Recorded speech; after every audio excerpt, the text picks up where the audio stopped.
In these videos, I'll be covering how to quickly create new design concepts by applying some design theory with the shape generator, which now automatically combines big, medium and small objects to generate even more interesting ideas.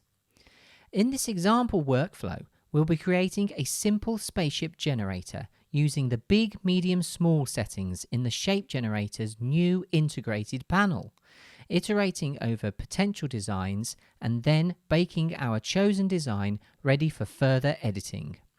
This workflow can apply to creating other setups such as architectural pieces or even more organic shapes. In this video, I'll be using the Blender version of the shape generator. However, a Houdini version is also available where you could use the Houdini engine to integrate with other tools such as 3D Studio Max. First off, create a new shape as usual using Shift-A to access the Add menu and go to Mesh Shape Generator. As before, a temporary side panel will appear in the bottom left, which you can expand and change parameters like the master seed to cycle through different random shape combinations. In previous versions, when you click away from this panel, the operation is applied and you can't go back and change it. Now, however, go to the Properties panels by hitting the End key. You'll see a panel called Shape Generator. Select the generated shape if you haven't already, and all the parameters are back for you to change as you wish. Let's change some basic parameters. Expand the extrusion section and set the max rotation and slide settings to 0 to get a slightly blockier shape, and stretch the object in the Y direction to get a longer shape under the Transform tab. Set the Y scale to about 3 or 4 and set the Z scale to about 0.5. You might also want to bevel the edges a little under the Bevel tab, but it's up to you. Now open the Big, Medium, Small tab, which contains all the settings for adding different size objects onto this basic big shape. The shapes are added hierarchically in collections, one for the large shapes, one sub-collection for the medium shapes, and another for the small. I would recommend having one big shape for now, which is already the base shape we have. Increase the number of medium and small shapes to about 3 each, not too high because the design theory we are following suggests we only need small numbers of shapes to start making interesting objects. Don't go too crazy with the power. You might not see all the objects because the shape we have created is mirrored by default. If you lose your selection and the panel disappears, clicking on any of the objects will bring the panel back. If you want to clearly see the different collections of shapes being assigned, enable the Use Coloring checkbox, which will color the different object collections. Note these colors are not actual materials yet, but more of a guide. We'll add materials shortly. Change the viewport shading to Matte Cap, Object, and you should see the different colors in the main viewport.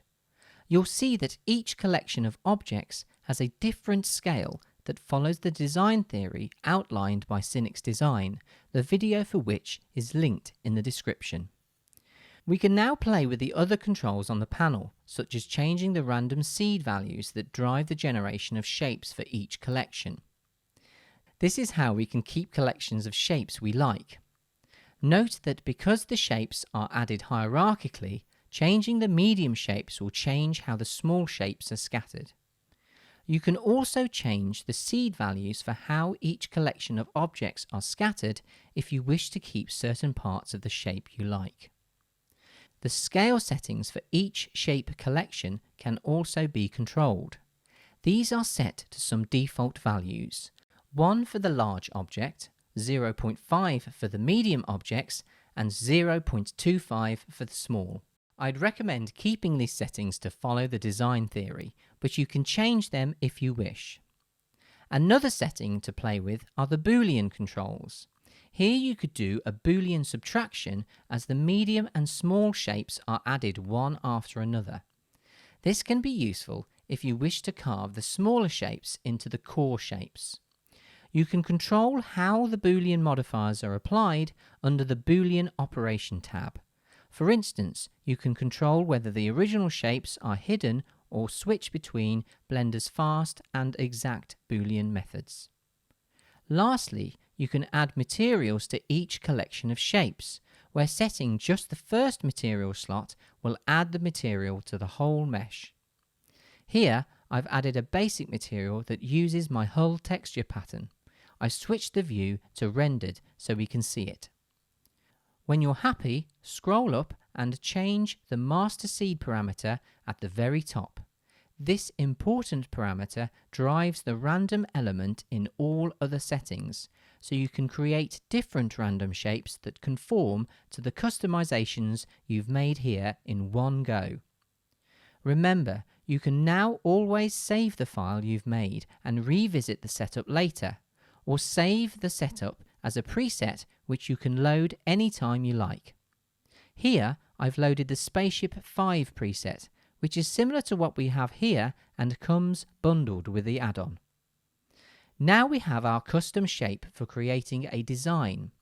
We can now move on to the next stage and use the Shape Generator's iterator function to automatically render out lots of different combinations using the master seed value and choose one we like. We'll cover this feature in the next video, and after that we'll bake our chosen object ready for proper editing. See you next time.